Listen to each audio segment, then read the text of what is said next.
This is a section taken from the extended edition of my series, What is the Age of the Ring mod? The Age of the Ring Total Overhaul mod for the classic RTS game The Battle for Middle-earth: Rise of the Witch King has a ton going for it, so let's take a look at smaller aspects of it at a glance, like how they've overhauled mechanics and added new features to the factions.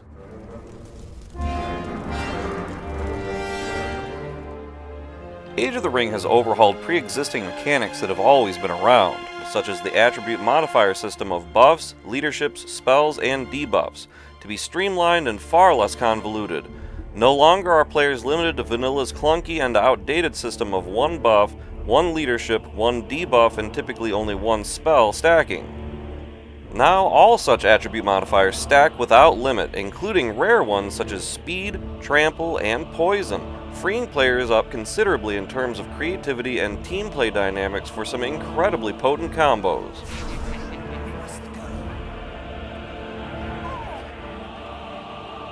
And not just units are affected by this, but also heroic units, heroes, and even siege weapons and structures. Nothing is off limits in AOTR.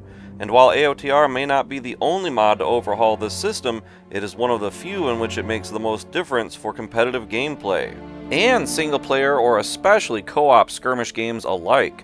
The full list of attribute modifiers overhauled and how all unit types are now affected can be found in my playlist. This includes unit experience, structure armor buffing and debuffing, siege damage and siege range, archer range, unit speed, magic and elemental protection, stacking sources of healing even, and stacking buffs and debuffs on monsters, heroes, heroic units, and more. There is an artificial cap imposed on attribute modifiers in vanilla so that all leaderships, buffs, spells, and debuffs have lower values than in AOTR to accommodate this. With this limit removed in Age of the Ring, now you see a more diverse range of these modifiers. So in vanilla, all leaderships are standardized and thus are the same, and the same goes with buffs. And you can't stack more than one leadership, buff, or debuff even in multiplayer games. This drastically reduces creativity and strategic options in vanilla, whereas AOTR's overhaul opens up countless ideas and opportunities, and nowhere more so than in multiplayer. And as a side note, heroes no longer have CP costs in Age of the Ring. This keeps the game more flexible, interesting, and less bogged down, freeing up your creativity and strategies and bringing your Lord of the Rings fantasies to life. Now let's start to look at the 11 unique factions full of new heroes, spells, and abilities. Each faction, even expanded versions of those which have always been there like Isengard or Gondor, have been meticulously researched. Units, heroes, powers, and abilities all specifically created to cater as best as possible to each faction's strengths and weaknesses to maintain accuracy to the source material and the uniqueness of each faction in terms of gameplay, especially with a mind to how they all fit together as a whole. In other words, they take balance seriously while keeping it fun. As you've seen by now, spellbook powers in the Age of the Ring are in many ways more subtle and unique than in vanilla. In ROTWK, many powers can even feel redundant and uninspired. For example, dwarves have the Men of Dale as a unit already, but they have them as a power too. Same with the Men of the West and their Rohirrim and Rangers. And why do the dwarves get hobbit allies as well as men when the hobbits had nothing to do with the dwarves outside of Bilbo Baggins anyways? Powers often lack a consistency of the theme or at least story nature of the factions. And other powers that are repeated across factions reflect the sense of redundancy, even when certain faction spellbooks can feel quite unique to those factions and inspired, such as Isengard. Whereas with AOTR, there is complementarity in the powers, by which you can, say, summon powerful units from other factions in addition to unique ones explored earlier in this video, instead of the same old units already there for your own faction. And there are other powers appropriate only to the faction in question. A great example is a giant trebuchet for Gondor with a massive amount of splash damage and knockback.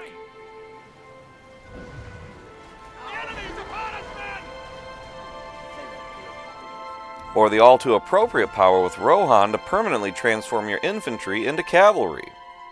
Neither one of these powers thematically belongs with the other faction, and so it goes with the other factions of the game, so you won't find anything that doesn't belong with the factions or feel out of place. Even weather powers have a unique twist with each faction in AOTR. Most have something a little extra, such as faster ability cooldowns. Land buffs and weather powers are always the same for all good factions in vanilla, for instance, but in AOTR they are unique for the various factions which have them.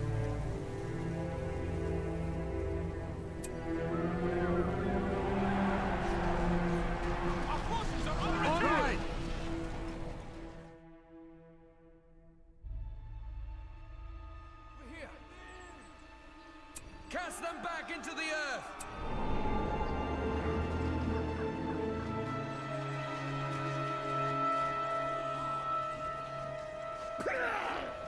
Don't let them through! And the same with land buffs. Land buffs will typically have a special bonus unique to the factions, like the Athelian Rangers for Gondor, which actually protect that area. Keep a lookout! Or with Dol Guldur, which produces spiders to protect it.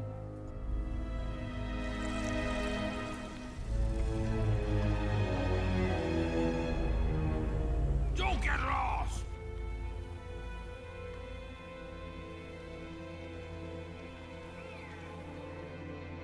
Virtually the only powers which remain consistent across the factions in AOTR are the early game 5 PP powers, which have always been important to start a game off just right even back in vanilla, but even there are some interesting twists for certain factions in AOTR. As for nukes being replaced, each faction's Fortress top tier expansion is also now typically unique to each faction. Gone are the days of the long string of nukes flying across the map from 4 of vanilla's 7 factions' fortresses, obliterating armies at the push of a button.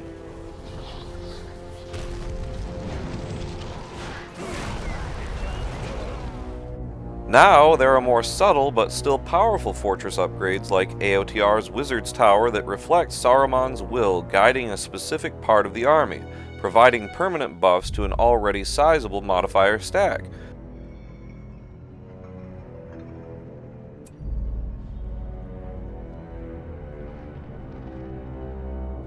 Or Mordor's Morgul Spire, which is the beacon to push all tier orc units map-wide into a powerful temporary buff for a strategic attack or to have your army hold out that much longer.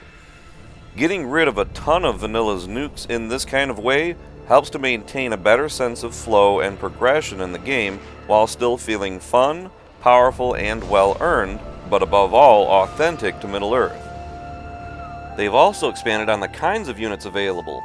In vanilla ROTWK there are Tier 1 and Tier 2 units, heroic units, and heroes. In AOTR, there are now Tier 3 or elite units and another new type, semi-heroic units, which are essentially a subclass of heroic unit, but which can be affected by your typical buffs and leaderships, unlike heroic units, but which cannot reach level 10. While the game itself may not offer such a class description for these 2 new types of units, the official AOTR wiki page will fill you in, an invaluable reference for this behemoth of a game. Maintained not just by the devs, but by the greater AOTR community, it is a truly indispensable resource. It includes virtually all heroes and units from every faction of the game, and includes strategic tips and guides along the way, with more being updated and added with each new change. It's not always immediate as it's volunteer-based, but it's pretty consistent regardless. None of this compromises on nor neglects the casual player who loves only the single-player or co-op experience. If you want to know details, check out the original video for all the great references to the Overhauled AI, normal maps, War of the Ring mode, and all new Fortress maps, as well as all new single-player campaigns, Overhauled vanilla campaigns, alternate factions, Overhauled Ring heroes, and other controversial features, and more. Basically all the things nobody in competitive games ever uses. I say this because many mods will focus on just competitive play to the detriment of the casual player, leaving many to feel like mods are not for them. So if you're worried about this mod catering to just the guy who wants to climb the ladders, have no fear.